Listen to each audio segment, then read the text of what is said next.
Bonjour, je suis vraiment heureuse de vous retrouver et j'aimerais qu'on prenne un temps peut-être juste pour atterrir. Vous faites sûrement autre chose en écoutant ce podcast, donc peut-être vous l'écoutez aussi en vidéo, mais peut-être que vous faites deux choses en même temps, puis c'est très bien aussi, mais juste sentir que vous avez le droit de prendre quelques secondes pour renouer avec vous-même, sentir que la vie continue malgré les urgences, malgré tout, et qu'on peut parfois s'arrêter pour être dans ce que j'appelle ces petits moments clandestins, où on récupère finalement le sens de l'essentiel, l'instant présent. Alors bienvenue dans ce nouvel épisode de podcast, et c'est un épisode où je vais parler de slowpreneuriat, ou d'entrepreneuriat tranquille selon ma propre formule. Et ça va faire écho avec un des virages que je vais prendre avec Let It Be. Alors dans ce virage, j'emporte tout ce que j'ai déjà bâti, mais il y a une suite à tout ça et ça va être une belle suite vraiment. Donc j'ai eu l'occasion vraiment de discuter avec Laure, qui est une autrice française qui parle beaucoup de slowpreneuriat. Je vais vous mettre ces informations dans les notes du podcast. Et en fait, c'est vraiment la spécialiste. Et je lui confiais que, en fait, moi, mon entreprise marche très bien. Je suis dans un moule de slowpreneuriat depuis le début. Pas parce que je connaissais ça, mais plus parce que ça me ressemble et je ne savais pas forcément faire autrement. Donc, je ne fais pas partie de ces coachs qui étaient dans la culture de la performance, qui se sont épuisés puis qui sont allés ensuite dans quelque chose de plus doux. Dès le départ, peut-être grâce aux chevaux et leur sagesse, j'ai syntonisé mon rythme intérieur puis j'ai avancé de manière très organique avec ce rythme-là.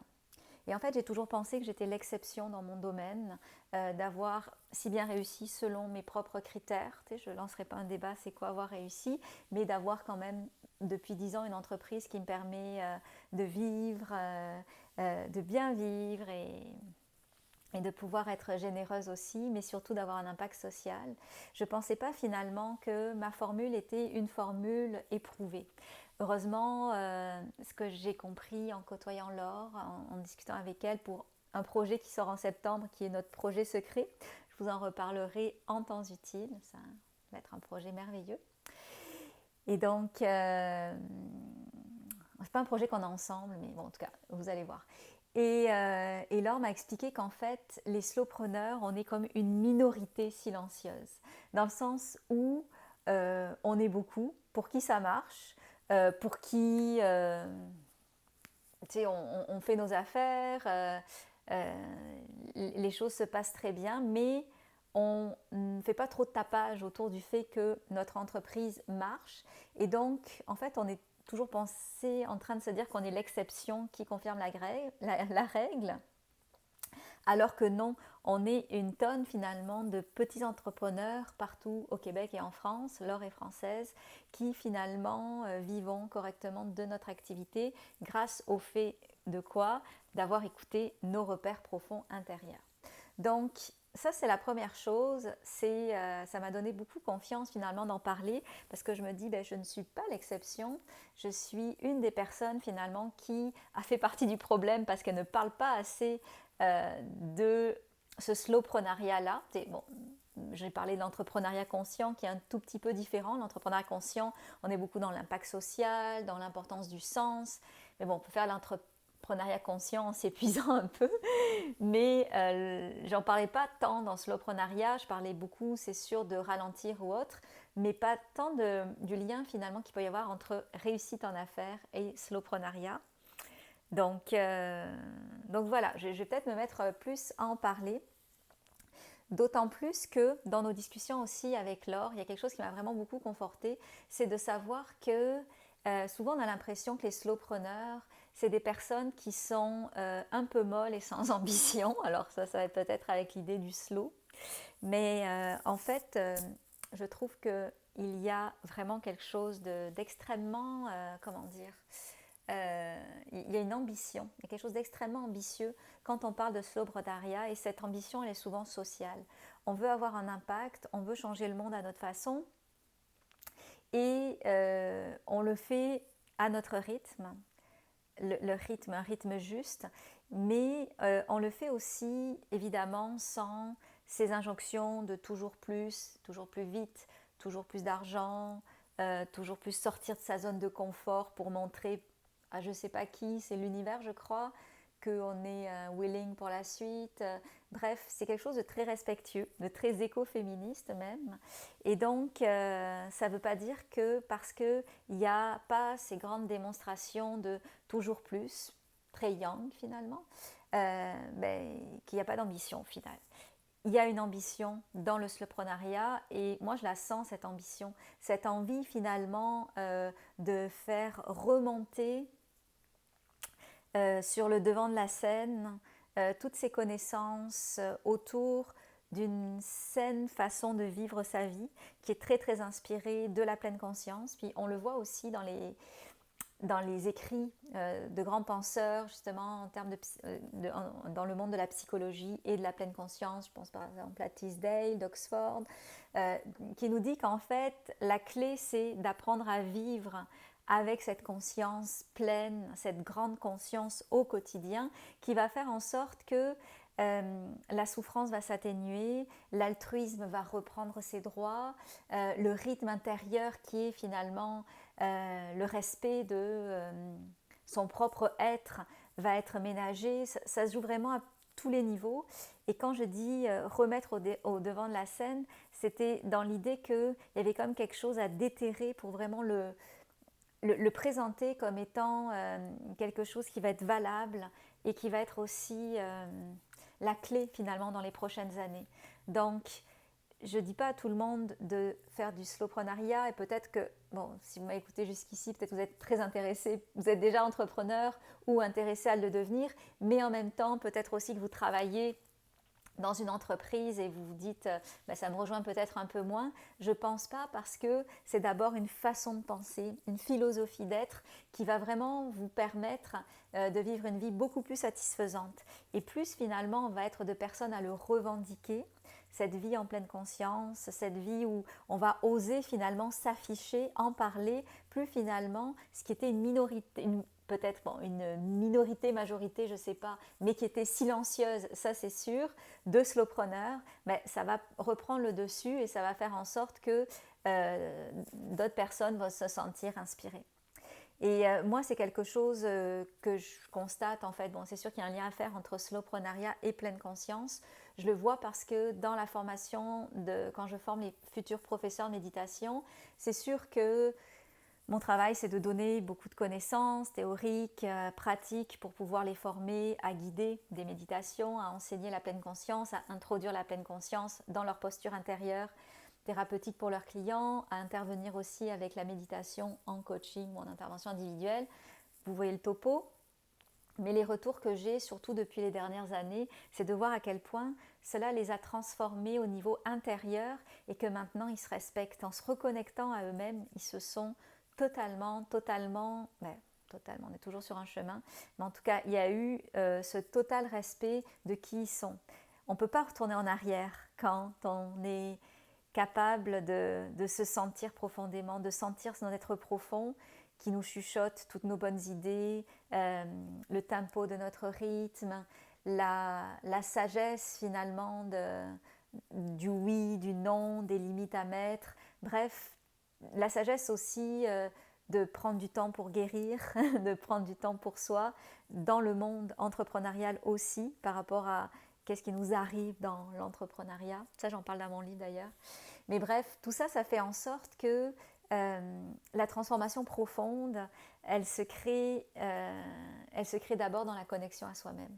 Et finalement, dans la formation de professeur de méditation, c'est là où je veux en venir, c'est quelque chose qui m'est beaucoup dit, que cette connexion à travers un cours où justement on regarde en long, en large et en travers la question de la pleine conscience, mais surtout pleine conscience du monde intérieur, finalement des cadeaux qui était caché, c'est la transformation personnelle très profonde qui permet finalement après de conduire différemment son entreprise. Bon, parce que la plupart du temps, j'attire des personnes qui ont déjà une entreprise ou ça m'arrive aussi qui sont employés d'une entreprise, mais c'est moins le cas, ou qui vont créer leur entreprise. Donc voilà, et donc c'est pour ça que je ne peux que vous conseiller d'avoir une petite pratique de méditation minimalement pour pouvoir évidemment être, être encore plus dans, dans votre raison d'être, parce que je ne peux pas croire que si vous me suivez, vous soyez dans la culture de la performance, ou même si vous êtes dans cette culture de la performance, je sais que c'est quelque chose de souffrant dans lequel vous voulez sortir, et que donc justement, si vous me suivez, il y a peut-être une inspiration quelque part que votre âme semble vouloir inspirer justement pour pouvoir peut-être changer les choses. Et donc voilà. D'ailleurs, je fais une parenthèse par rapport à ça, mais il reste juste 2 places pour la formation de professeur de méditation de septembre, qui commence le 26 septembre 2025. Et j'ai laissé du coup le tarif Early Bird rouler comme ça. Tout le monde aura le même prix dans la cohorte. Donc, j'ai une anecdote à vous raconter par rapport à quelqu'un qui s'est transformé. C'est une personne qui était, on va dire, ma comptable. On va mystifier tout ça. C'était ma comptable, puis elle me disait à un moment, elle avait pris beaucoup de mes cours, elle m'avait dit, faut pas trop que je te côtoie parce que j'ai quand même un cabinet prospère. Puis maintenant, si je te côtoie trop, je risque de vivre trop une slow life et ça va faire en sorte que j'attirerai pas les bons contrats pour pouvoir faire vivre toutes mes équipes et croître comme c'est prévu que je crois. Donc ça, c'est ce qu'elle m'avait dit il y a quelques années, très longtemps même. Et maintenant, finalement, ce qu'elle a fait, c'est que... Et donc, elle avait une peur là-dedans. La peur, c'était quoi? La peur, c'était que je l'influence dans mon mode de vie, mais cette peur cachait un désir. Et ce désir, c'était quoi? C'était vivre quelque chose de plus doux. Et des années après, elle a downsizé, minimisé son entreprise. Donc, c'est devenu une petite entreprise avec 2-3 techniciennes et une adjointe. Et donc, à travers ça, elle peut voyager partout dans le monde pour aller vivre sa meilleure vie grâce à finalement l'appel qu'elle a reçu de vivre quelque chose de plus doux. Et donc, c'est un thème que je vais dérouler souvent. Vous me direz si ça vous plaît. Bon, si ça ne vous plaît pas, c'est sûr que je vais peut-être en parler moins ou parler sous d'autres angles. Mais j'avais envie de vous donner d'ores et déjà quelques petits angles qui, moi, font partie des coulisses de mon entreprise et qui me permettent de revendiquer ce titre bienheureux de slowpreneur. J'arrive pas à me lire, à me relire, ça va bien. J'écris vraiment très mal. Ok, bon, premier, j'arrive pas à lire, j'y reviendrai. Ah oui, c'est ça. Première chose que je voulais dire, c'était quand on parle d'écouter son rythme, c'est vraiment de sentir les choses. Moi, dans une journée, je ne fais pas ma to-do dans l'ordre que je l'aurais noté ou dans l'ordre des urgences. Bon, oui, c'est toujours relativement en lien avec les urgences, mais je vais toujours en train de qu'est-ce qui me tente de faire? Et donc, je fais toujours ce qui me tente de faire au bon moment finalement et les choses se font. Et là on peut se dire peut-être que ma compta ça va jamais me tenter de la faire, mais quand même malgré tout parfois j'ai comme des élans et je me mets à la faire même si c'est pas mon activité préférée, puis je vais la faire peut-être en 3/4 d'heure pour le mois, alors que si je le fais à un moment où je me force à le faire parce qu'il faut le faire, ça va me prendre 2 heures. Ça c'est vraiment quelque chose de super important. Par contre les tâches que je n'aime absolument pas, je me force à les faire en tout début de journée pour vraiment être comme débarrassée. Vraiment, les trucs que je déteste, ça, je sais que je n'aurai peut-être pas l'élan, donc là, je le classe. Je fais check dessus en le faisant tout de suite. Je me laisse beaucoup d'espace. Bon, ça, vous le savez, j'en ai beaucoup parlé dans les podcasts. Je me laisse beaucoup d'espace, même si je suis très efficace. C'est pour ça que je parle plus de space life que de slow life ou d'entrepreneuriat tranquille, parce que c'est vraiment l'idée de venir avoir un rythme qui parfois est très rapide, parce que quand je produis, je suis extrêmement efficace, productive, rapide. Comme quand je lis finalement, je lis beaucoup, puis Je sais que parfois les gens ne croient même pas quand je dis le nombre de livres que je lis par mois, mais bon, bref, c'est pas la question. Mais dans tout ça, il y a vraiment l'idée euh, d'être très efficace, de faire les choses assez rapidement, puis après d'avoir beaucoup de temps pour être. Pour être, et vous savez que moi, c'est écrit sur ma carte d'affaires, créer et être, c'est la même chose. Donc ce temps pour être, c'est un temps que je prends pour créer. Et quand je crée, ben, c'est comme si indirectement, j'allais arroser les racines de mon entreprise. Créer pour moi, c'est par exemple en ce moment, je tripe sur un truc, c'est que j'ai fait des modèles théoriques sur la conscience, donc tirer la littérature en psychologie, en neurosciences et dans la tradition bouddhiste Theravada, puis je transforme cette théorie-là en poésie. Donc, ce n'est pas des poésies sur la théorie, mais c'est des poésies qui permettent de vivre l'expérience de ce qu'explique la théorie. Donc, en ce moment, c'est William James qui me, qui me fait bondir le cœur. Et donc, j'écris des méditations sur le mode observateur dans la vie courante et le mode observateur aussi dans la question de l'identité. Et elles sont sympathiques ces méditations. Là, ça a l'air théorique quand je vous en parle comme ça, mais c'est super sympathique. Je l'ai donné à plusieurs reprises, puis les gens ont adoré. Donc, voilà. Donc ça, c'est vraiment se créer l'espace pour être et pour créer. Autre chose aussi dans ce slowprenariat-là, c'est qu'il faut être très très au courant de ses priorités. Donc très focus aussi sur ce qu'on veut faire parce qu'on ne veut pas s'éparpiller. Et ce qui aide à être focus, c'est de méditer avant de faire quelque chose d'important. Donc méditer, c'est l'incontournable. Hein, d'ailleurs, donc si vous voulez d'ailleurs apprendre à méditer, j'ai tout ce tout ce qu'il vous faut.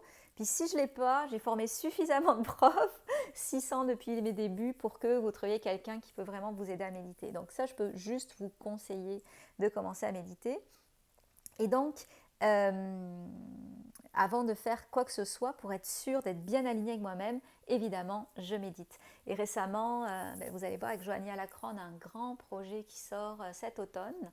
Et le webinaire de ce projet-là, on l'a canalisé en méditation juste avant de s'y mettre. On avait une rencontre pour créer le webinaire. On a médité 5 minutes. On a eu nos réponses. J'ai eu mes réponses. Elle a eu ses réponses. Et nos réponses étaient complémentaires. Puis on a tricoté un super webinaire qui va vous plaire, j'en suis sûre, avec justement le gain de temps qu'a été notre 5 minutes de méditation. Donc ce 5 minutes, c'est un investissement pour gagner énormément de temps. Et je pense que la façon dont je vous en parle, vous sentez qu'il y a beaucoup d'espace dans ma vie, etc. Et ces espaces, en fait, ils laissent place aussi aux erreurs, aux errances, parce que je ne cherche pas à tout optimiser, à ce que tout soit parfait, à ce que tout roule. On fait de notre mieux, avec Jessica, ma collaboratrice, qui m'aide beaucoup dans les opérations.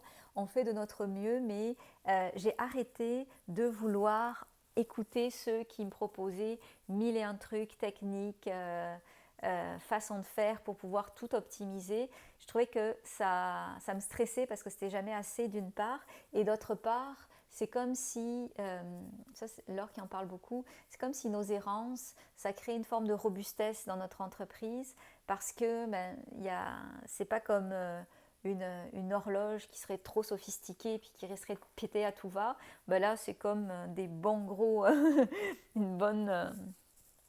c'est ça, c'est pas fragile une entreprise qui n'est pas optimisée à tout prix.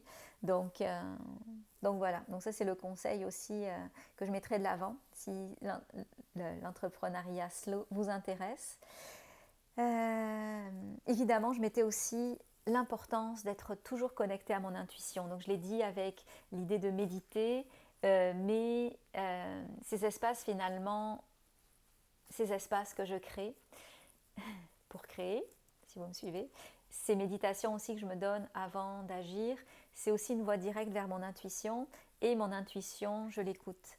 Je ne peux pas dire le nombre de fois où j'ai fait des choses qui avaient ni queue ni tête. Ne serait-ce qu'ouvrir la Be, ça avait ni queue ni tête. À l'époque, quand j'ai créé la Be, c'était soit les profs de yoga, soit les moines bouddhistes qui enseignaient la méditation. Il n'y avait pas cet entre-deux scientifique-là. En tout cas pas mainstream comme ça, mais en écoutant ma petite voix, même si ça n'a ni queue ni tête, il y a quand même une magie qui a toujours opéré. Donc, même si c'est farfelu, j'écoute mon intuition le plus possible. Et j'ai eu une bonne leçon dans le passé. Une fois, j'ai fait quelque chose un peu trop by the book. un lancement que j'ai fait en suivant la séquence de courriel que m'avait donnée la coach de l'époque qui m'avait aidée. Avait tout fait, j'ai eu la nausée, ça ne me ressemblait pas, je me suis sentie harceleuse par rapport à mes clients et ça a été incroyablement douloureux mais en même temps profitable parce que la leçon de tout ça, ça a été quoi? Ça a été stop d'écouter toutes les techniques, les conseils justement d'optimisation, de stratégie et tout ça parce que je pense que on ne peut pas faire entrer un carré dans un rond et donc oui, on peut s'inspirer de la philosophie qu'il y a derrière, envoyer des courriels selon une certaine logique pour pouvoir recruter des personnes dans le super programme que tu viens de lancer, c'est logique, mais pas dans l'esprit que ces personnes-là ont peut-être donné, ont peut-être prévu de faire parce que ça ne te correspond pas pour toi. Donc je suis très critique par rapport aux stratégies.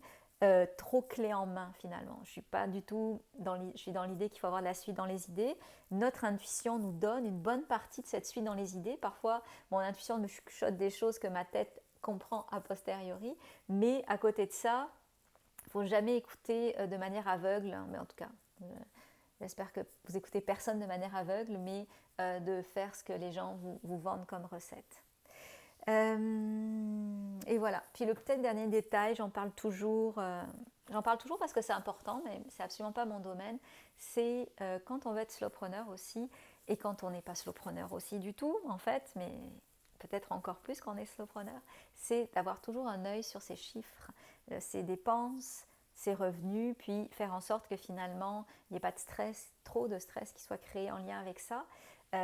Moi, ce que j'essaye de faire, c'est de toujours vivre une coche en dessous de de mes revenus, et personnels et professionnels, pour pouvoir avoir des coussins, pour pouvoir me permettre des choses un petit peu plus créatives. Comme là, j'ai un projet très flyé, je vous en parlerai un jour. Mais bref, et ça me permet finalement de ne pas brimer ma créativité, de ne pas ressentir un stress. Donc peut-être que quand on commence, c'est pas possible, mais au bout d'un moment, quand on connaît ces chiffres, c'est possible de le faire. Alors si je résume, vous n'êtes pas seul, la voie de l'entrepreneuriat tranquille, du slowprenariat, c'est quelque chose qui fonctionne et on n'en parle pas assez pour savoir à quel point ça fonctionne. On est trop isolé, on n'est pas toujours en train de se péter les bretelles pour dire qu'on a fait les 6 chiffres dans l'année et donc du coup on a toujours l'impression que c'est des marginaux un peu bohèmes qui vivent d'amour et d'eau fraîche qui font du slowprenariat alors que pas du tout. Au contraire, de plus en plus, c'est des personnes qui ont de l'ambition, un côté très altruiste, un cœur très ouvert avec une dimension sociale incroyable qui font qu'ils veulent réellement impacter le monde, à travers des initiatives. Mais pour vraiment impacter le monde, je pense que maintenant, c'est pas de proposer aux gens d'en faire plus, c'est proposer aux gens d'en faire mieux, de bien choisir leur bataille et d'être capable de réellement changer le monde à sa façon, à travers nos talents, nos ressources. Ça va être tout le projet que j'ai avec Joanie Lacroix de Pastel Fluo qui va sortir cet automne, qui va être sur le leadership féminin et la possibilité de créer tous ensemble, mais chacune pour soi mais toutes ensemble, un projet de cœur, un projet incroyable avec la maturité du leadership féminin qui va être beaucoup plus dans le slow, l'intuition, l'écoute, la danse avec la vie. Donc ça va être vraiment délicieux. Et à côté de ça, comme je vous disais, si vous voulez quelque chose de très profond pour changer finalement des paramètres très intérieurs de votre être qui vont impacter votre entreprise, rajouter la corde de la pleine conscience à votre arc, là il reste 2 places pour la formation de professeur de méditation. Alors je vous remercie beaucoup d'avoir écouté jusque-là. Je ne vous le demande jamais, mais si ça vous tente de mettre 5 étoiles ou un petit commentaire qui ferait du bien pour encourager mon travail, ça me ferait très plaisir. Donc je vous le demande aujourd'hui. Je vous remercie. J'ai senti une connexion. Je sais que ça va être en différé.